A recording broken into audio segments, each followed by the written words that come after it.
We are at the Courtyard Marriott in Nashua, waiting for the Nashua Republican City Committee annual stakeout. A number of people who are going to be speaking, and of course, Steve Negron, always driving all over. We seem to meet up all the time, just like I said we would. Yes, you did.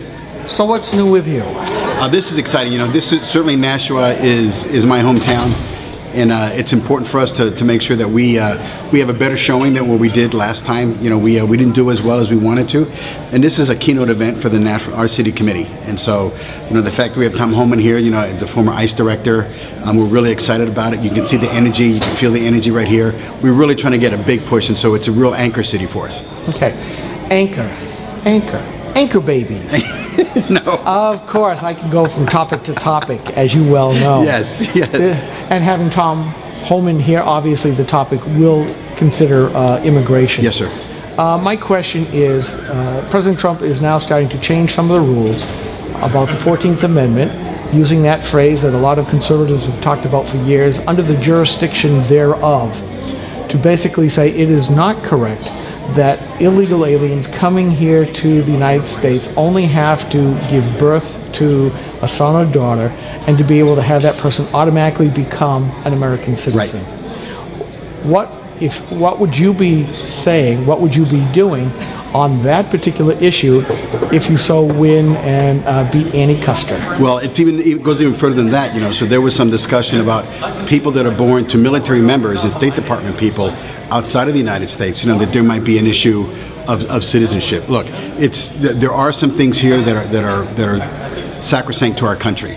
And as you know, that my grandfather came here from Mexico, you know, I would support the president in making sure that if in fact you're going to be a citizen of this country, then maybe we need to start looking at making sure that this isn't a free-for-all, that there are certain rules and regulations that you have to follow, not necessarily regs, but the things that we have to follow on the 14th. And I would be in supporting of tightening up those things, that you just don't get a free right to become a citizen of this country. And didn't they clean up the business of children of servicemen overseas? And they said, yes, they are. They did, but you know, I read an article today that he's readdressing that right now, and so I belong to this Air Force brats kind of group, and they're saying that, you know, he's even bringing up to the fold for discussion that just because you have parents that are either State Department or military and you're foreign born, meaning you're born outside of the country, that maybe it isn't automatically a citizenship issue, that you may have to go through a smaller process. But he's looking at everything right now, because it is immigration and citizenship has to be looked at in its totality. I think a lot of the citizens here in the United States would agree,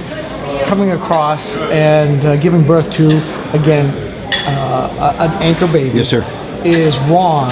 But if you are born of American citizens, wherever you are in the world, that should not even be a question. Right, which was really kind of funny why it was brought up, because, you know, my dad being in the military, I certainly was born here in the States, but a tremendous amount of my colleagues, you know, that were born overseas, certainly right after, you know, the Second World War, in many bases. Well, a lot of military brats, the ones that are recycled and become service members themselves, are in fact born overseas to their parents while serving at our various and rather too numerous bases. Right, and I forget what the term was, but a military installation had a description for citizenship.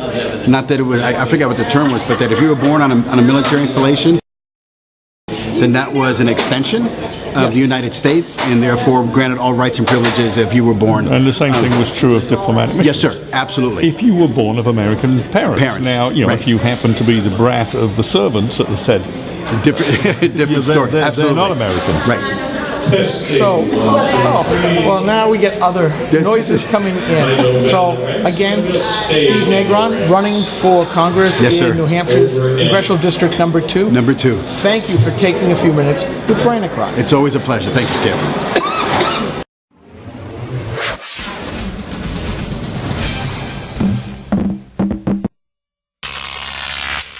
Croc TV.